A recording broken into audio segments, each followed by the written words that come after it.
I'm gonna keep it so for real with you. At the point where Ahmed and I got married, I was not ready to be married. I have never ever talked about this with anyone but my husband, but I am at a point now where I feel ready to be very real because I don't want people to suffer in silence the way that I was during a time that should be really happy and special. And it wasn't anyone's fault. I just think this is a topic that is not talked about enough, especially in communities like mine, and I'm ready to change that so that if you're going through uncertainty and anxiety, you don't feel so alone in that experience. I am wearing cream today, and so the paper towel bib is a must. So to give you some background, Ahmed and I are both Muslim, and as Muslims, there is a specific way that marriage should go. For us, it's called a ketebikte, basically what's called an Islamic marriage. Now, what this is an Islamic marriage. It's our way of getting God's permission to be in a union. And technically under our religion, you're allowed to live with that person after and do all the things that married people do, but a lot of us still throw a wedding like a year later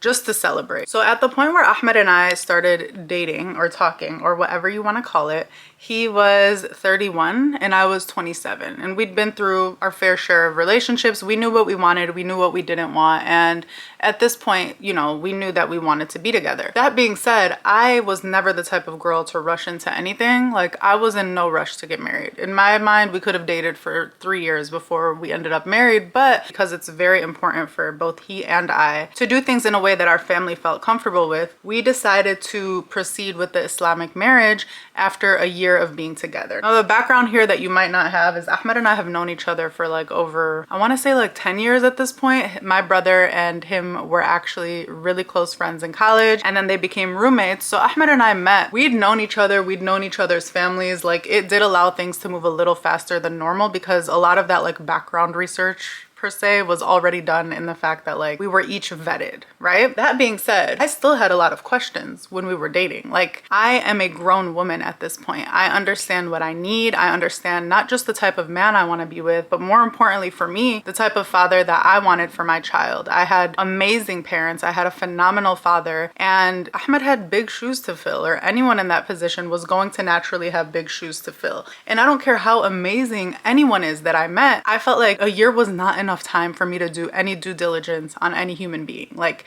I need to see how he is around his friends. I need to see how he is around his parents. I need to see how he is under pressure. Like, that was just the way that I operated. I think what made that a little bit more anxiety inducing, aside from me, yes, just wanting to do the due diligence that I think any woman should do, I was afraid to be wrong. And I don't think I had the words for that.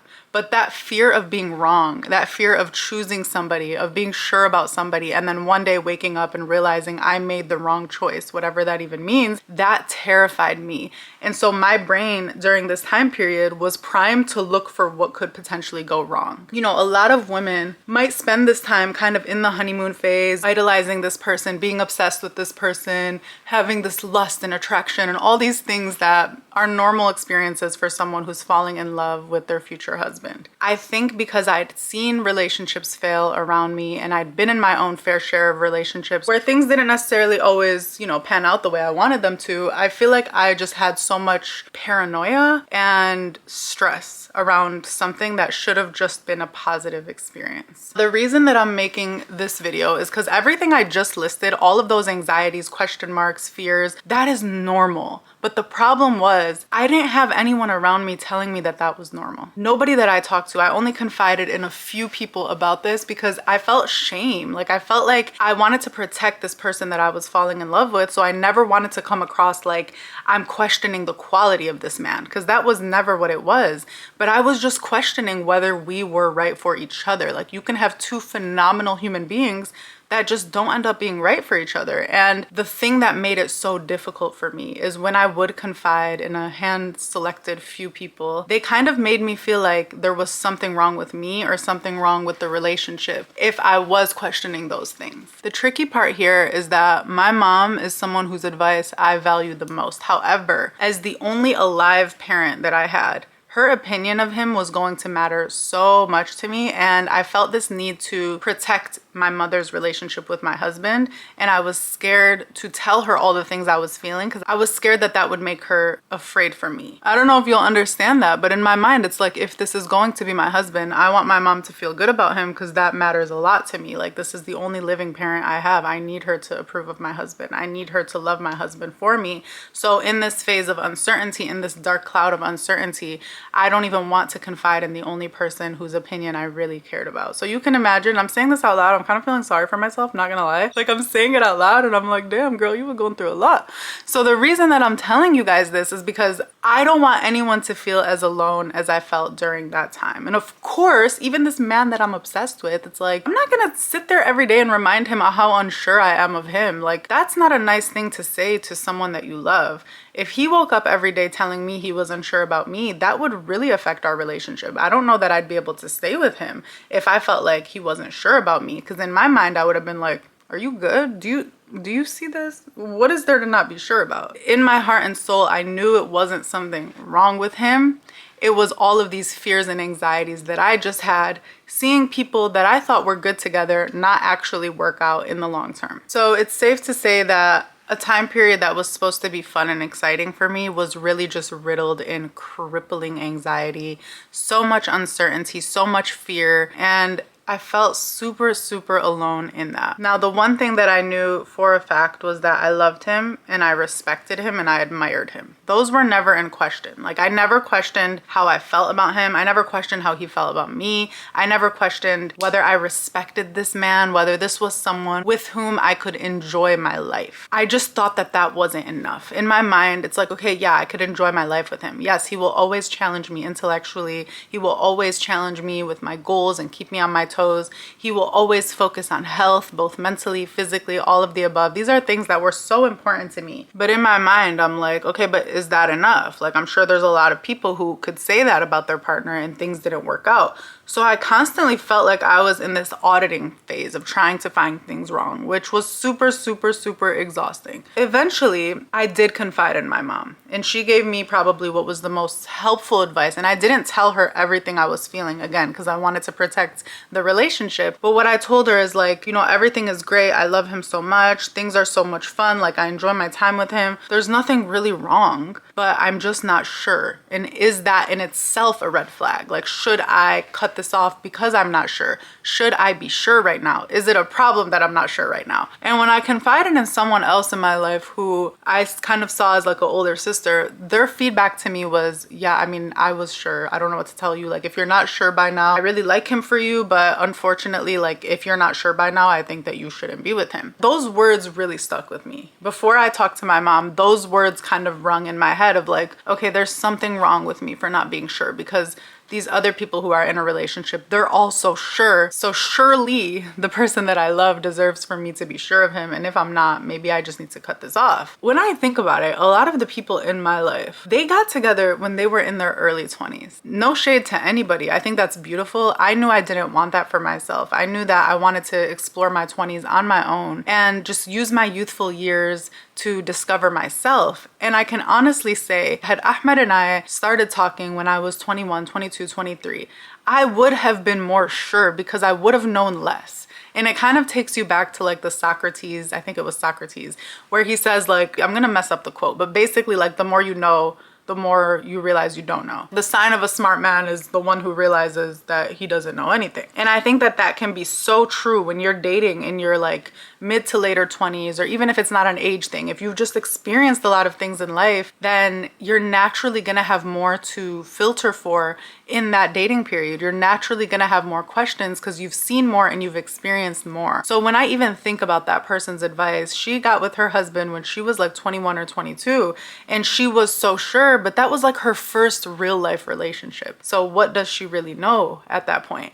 You're putting a 21-year-old sheltered girl, because she and I were raised pretty much the same exact way. You're putting her up against a 27-year-old woman who knows so much and has experienced so much in those several years. They're going to approach their relationships very differently. And I didn't have the language for that at the time because I'm still looking at her as like my older sister, not realizing how young she was when she got in her relationship. When it did get to the point where Ahmed and I were talking about doing this ketibik ceremony so that we could eventually move in together, because like in our culture there was no way we were going to move in together without having an Islamic marriage. Neither of us wanted to go against that, and so we were like, okay, well, we want to move in together, we want to take this to the next level, we want to be around each other, we don't want to do this long distance. That means we need to do a ketibik. Are we at that place where we're ready? And I kept going back and forth in my head where I'm like, I don't feel ready because this feels more permanent. We're doing an Islamic marriage. This is technically a marriage. It is a marriage. I don't know if I feel ready to treat this like a marriage. Like, he's been my boyfriend for a year. But then I'm like, but I do want to move in with him. And maybe I can just remind myself that if something blows up and I need to escape, I can always escape. If you're hearing me say that and you're like, oh my God, what a terrible way to look at your relationship, that's just what I needed to hear at that time. I also understand that some people don't have that level of anxiety and they're not sitting there thinking about an escape route with the person they're in love with.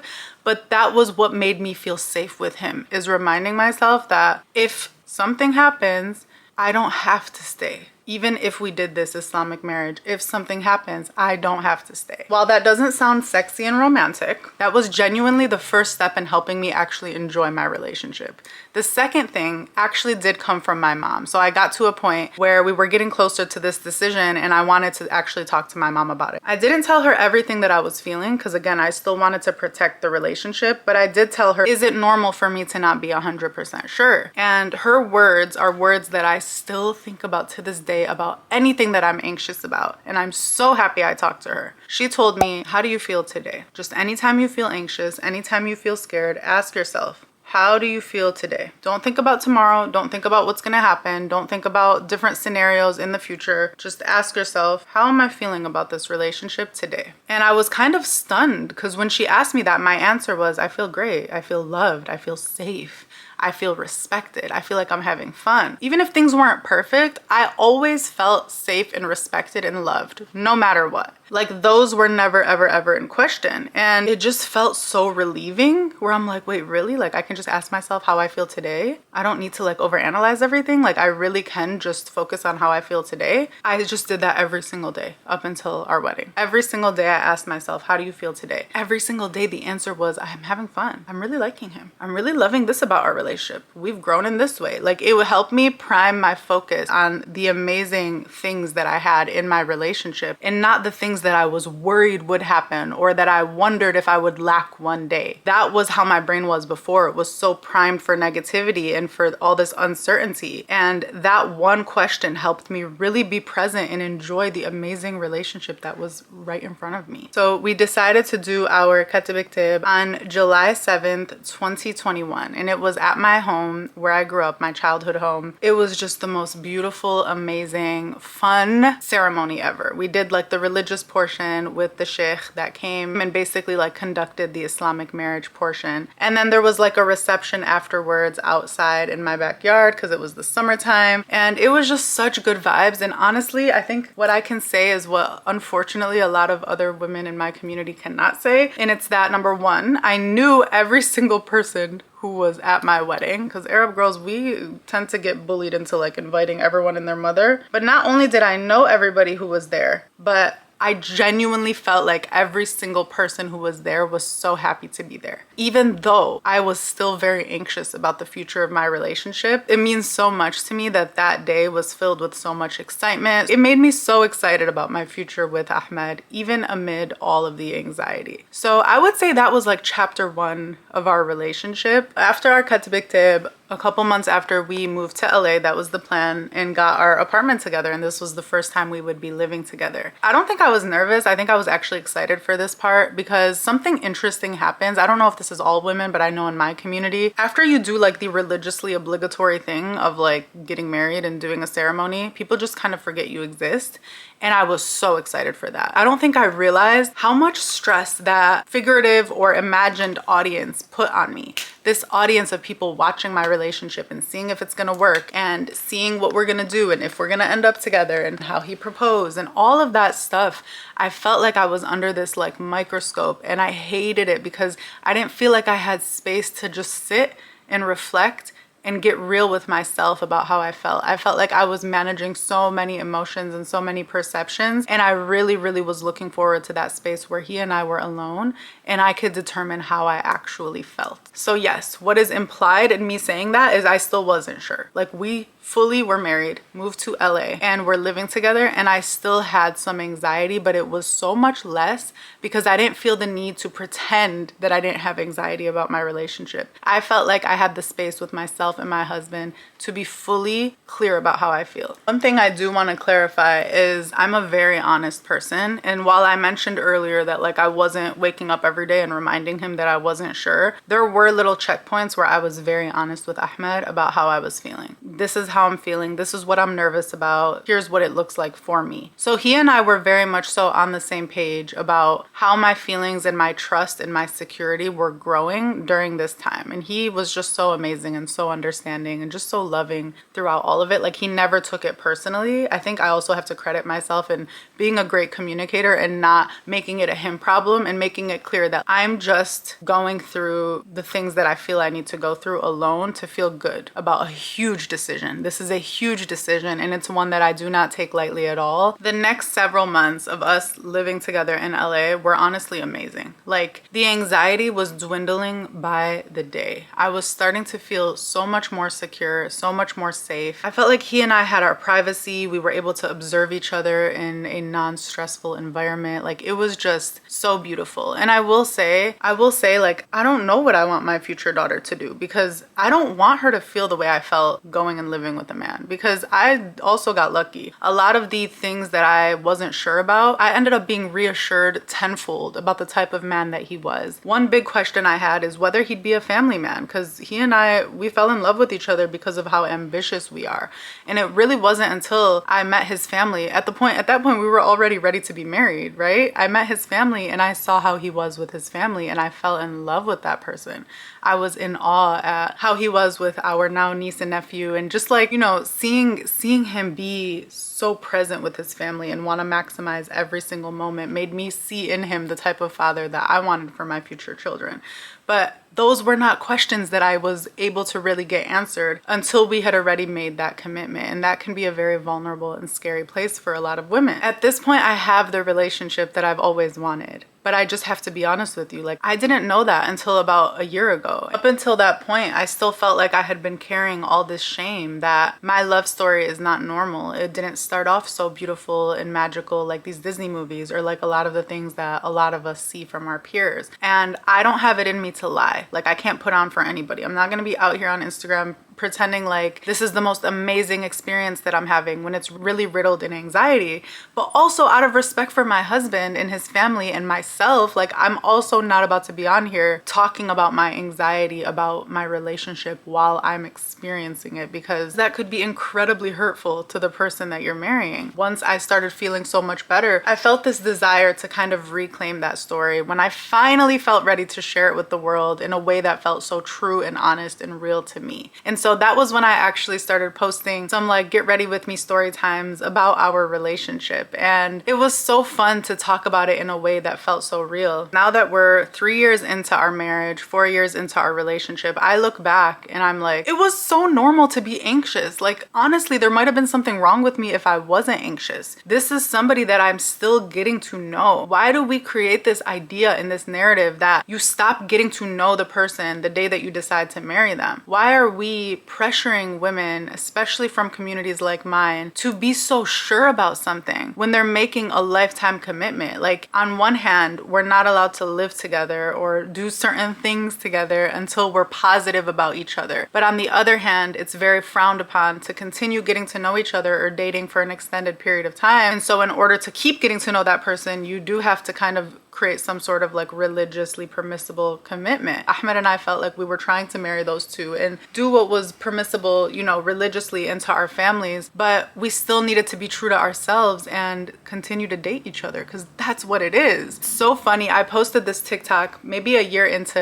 us living together, and it was like this funny joke about how Ahmed and I did our katibik tib so we could basically continue dating, and people were so mad. Just the super judgmental people that pretend that they're religious were all up in the comments like, this is so wrong, dating is haram. And it's like, homeboy, I just told you I'm married. Like, first of all, I don't care, okay? Because Ahmed and I definitely went on dates before we were married, because how else were we going to meet each other? Like, I don't care. If you don't want to call it a date, don't call it a date, but I'm just going to call it what it is. Yes, of course I continued dating my husband after we decided to get married. And people just took it so wrong, and it was honestly funny. I didn't even care to like correct their perceptions at that point, because I'm like, this is not between you, this is between me and God. You can mind your business. But that was just a funny side note. I will absolutely tell my future daughter that it is 100% okay not to be sure. In fact, sometimes it's very wise to have questions and to still have things that you're trying to learn about someone before you make that type of commitment. Another thing that I'll go so far as to say, now that I'm a few years in, I think most people are lying. Like, I really think that when I've talked to people about it in the past and I said, like, I don't know if I'm sure about it, I think sometimes people had this knee-jerk reaction to shame me, not because they really wanted to shame me, but because I spoke to the little voice in their head that also wasn't 100% sure,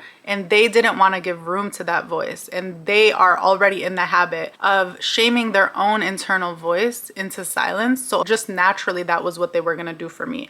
I'm not even mad about that. I'm genuinely not even saying this in a petty way. I have this gift and curse of not being able to lie to myself, and I've found in my adulthood that that triggers a lot of people, because sometimes I will say the thing that they have not yet wanted to admit to themselves. So in me trying to confide in people who I thought were going to reassure me, I was actually revealing and unearthing to them a truth that they would not let themselves see. And this isn't me trying to hate on anybody's relationship. I love healthy relationships. I love love. I love seeing people in love. But what I'm saying is, it's okay to not be sure, even about somebody that you're with, even about somebody that you've committed to, even about someone with whom you've already had a child. It is a very normal thing to understand that we are living in a world where you're changing rapidly, they're changing rapidly, and there might come a day where those changes are no longer compatible. It is not the end of the world. I think I just had such a realistic view of that I was trying to make sure Ahmed and I, like, our desires, our goals, whatever we wanted out of life, were going to be compatible for the foreseeable future, because of course things can always change.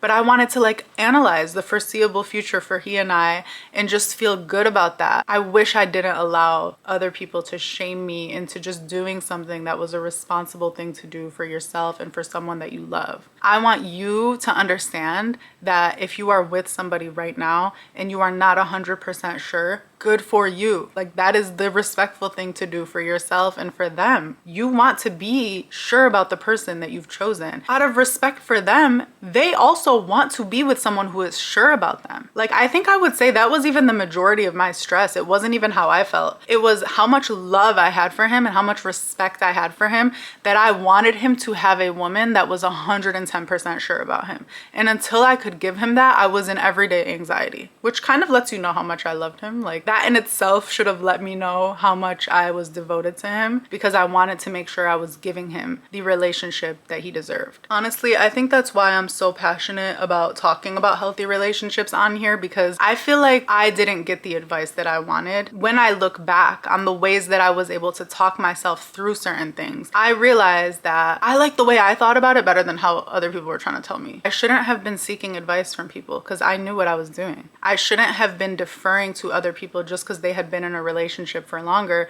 because I like the relationship that I've built a lot more for me than what other people have, because I don't want what they have for me. I want what I have for me. Like, no one's sleeping next to your man but you.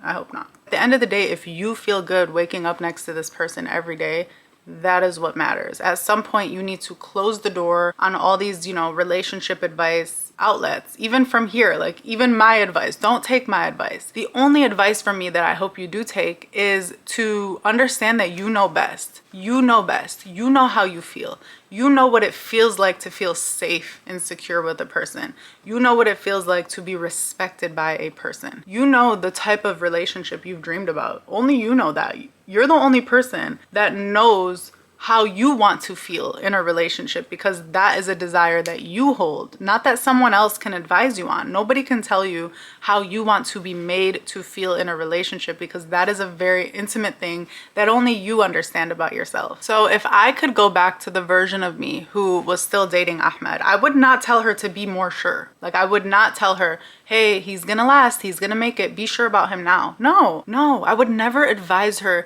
to silence her gut. I would never advise her to not do her due diligence and have that discernment that she's worked so long to build. I mean, I might tell her to have a little more fun as she's doing her due diligence. Like, I might tell her, trust yourself, that you're going to ask the right questions and, you know, seek out the right answers, but just have fun while you're doing that. I think the only reason, ironically, I wasn't having fun while getting my questions answered and just learning this person that I'm going to spend the rest of my life with is because people made me feel weird for not just being so sure. So the only thing I would tell that girl is keep doing what you're doing, my love. You know what you're doing. You are smart. Whatever DJ Khaled said, you are loyal. If you are in a relationship right now and you're not sure, I want to give you the advice that my mom gave me. Ask yourself how you feel right now, in this moment. Do you feel loved? More importantly, do you feel safe? Do you feel respected? If you can't say that you feel safe and respected, I do recommend. However, if you feel safe, respected, and loved, then I would just keep going, because you don't know what fears are trying to talk you out of a good thing until the day comes where you cannot honestly say that you feel safe and respected and loved. I think it's okay to not be 110% sure about somebody. I think it's okay to have this internal mechanism that is trying to keep you safe, is trying to ensure that you avoid danger. And unfortunately, the more we fall in love with someone, the more capable they are to hurt us. And so it makes sense that as you fall deeper and deeper with a person, that your guards start to go up, because now this person potentially can have some power over you. And for my baddies who have control issues like me, it doesn't feel very comfortable when someone has the ability to hurt you, when historically you've protected yourself so well from that. But if this person loves you and makes you feel safe and makes you feel secure, then you have to ask yourself if this is someone worth betting on. And in my case, he was 110% worth betting on. And I'm so happy that I bet on him, because I've learned so much about love. I've learned so much about myself and how to feel more safe and how to feel softer and more vulnerable in a relationship that I've never learned in any other relationship in my life. One thing that I really hope does change in relationship content is the emphasis that so many of us put on the beginning. And it almost implies that things will never be as good as they were in that first year or in that honeymoon phase or when you're dating. Honestly, it's kind of maybe a blessing in disguise that that period for me was riddled in a lot of anxiety and might not have been the most rainbows and butterflies period of my life, because it has shown me what is actually so much more important to me than that Instagram love story. And it is the fact that every single year things get better. Our love gets deeper. I get more excited, yes, excited about being with this person the more I know him. I don't think people talk about that enough. I think people are just like so okay with settling for the fact that, yeah, after the first couple years, things slow down or things get less exciting. And yeah, absolutely, after you have a baby, your relationship is just never quite the same. And now that I feel like my relationship already doesn't fit the mold of what I was told it was supposed to be, it has kind of given me this permission to create it into what I want it to be and not feel this pressure to be what everyone says it should be. Because if I were to go with that, then that would mean my relationship is not as fun right now. Then that would mean that when we have a baby, things are just kind of gonna suck and we're not gonna feel that intimacy. Like, I don't want to accept any of that as true. And I actually feel like the trajectory that we're on right now is putting us in a place for none of those things to have to be true for us. I'm very excited about sharing those kinds of stories with you and bringing some raw realness to this relationship conversation that I just don't think exists enough. Honestly, if I were to pick a theme for the rest of my life, it would be the importance of writing your own story. A lot of my other videos, you'll see that this is a theme. Like, I don't want to feel trapped into how someone else's story went. I think that this is so real for relationships. There is this template. There really is this template. I can't believe it took me so long to realize that I was trying to follow this template and I felt the anxiety because I didn't fit into that template. And I want you to hear it from the horse's mouth, okay? I'm in a healthy, happy, loving, amazing, sexy sexy, beautiful relationship. And it did not start out like a fairy tale at all. Honestly, because of this stupid template, on some days it felt like a nightmare because I felt like, what am I doing wrong? What am I supposed to do? Where am I supposed to go? I felt like I couldn't trust myself. And if there's one thing that I want for you, my love, it's to trust yourself. Trust what you're feeling.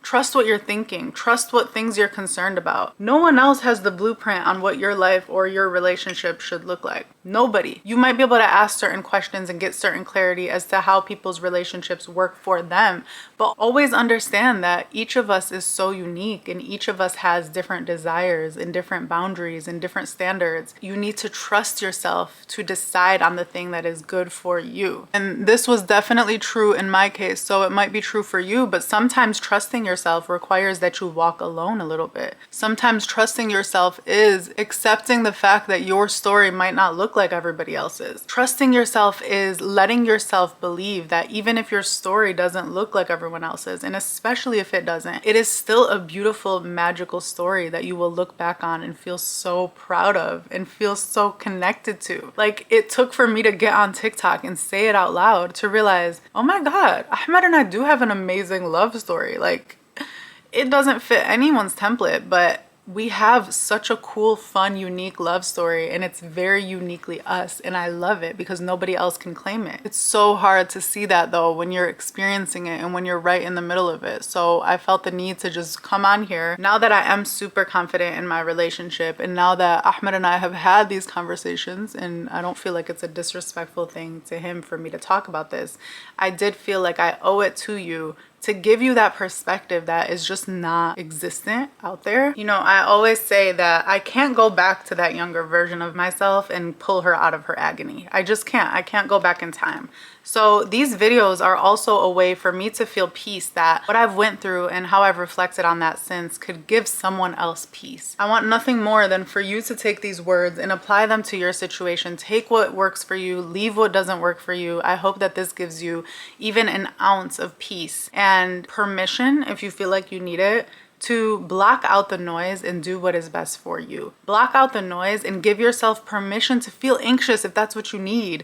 Give yourself permission to not be sure if that is what you need. Sometimes all our anxiety needs is permission to be there. It needs to know that we're like, okay, I get why you're here. It's okay. We're not gonna freak out, but you could stay here for a little bit. And you will be surprised at how that kind of quiets it down because it's not in panic mode. And how me trying to suppress it and get rid of it and respond to people who made me feel like it wasn't supposed to be there, how much that actually kind of made it blow up in a way that was really not fun and really not healthy. This is the first time I've talked about this as raw and honestly as I have. So I really hope that this made sense to you and that it helped you, because I'm still also trying to understand how I felt. Now that I'm out of that storm, I feel super comfortable being open and honest, but I'm also still trying to come to terms with what I went through during that time. So if you're someone who is in a relationship and is feeling that anxiety, is feeling that pressure societally or even just internally to have it look or sound or feel a certain way, just know that you are not alone. Even when people try to make you feel like you're alone, you're not alone. You just might be more real with yourself about it than other people are willing to be. And that's totally their business. Like, I'm not saying they owe you that honesty, because they don't. But I also want you to understand that it's very normal to be in a space of questioning one of the most important life-changing decisions of your life. Like, it would kind of be a little bit crazy not to. Please let me know, what about this spoke to you? What questions do you have as it relates to relationships or even my story? If there are parts of it that you feel you want more clarity on, I'm happy to talk about it. I'm very comfortable now that I don't feel like it's an invasion of my privacy or an invasion of my own process. So definitely let me know below,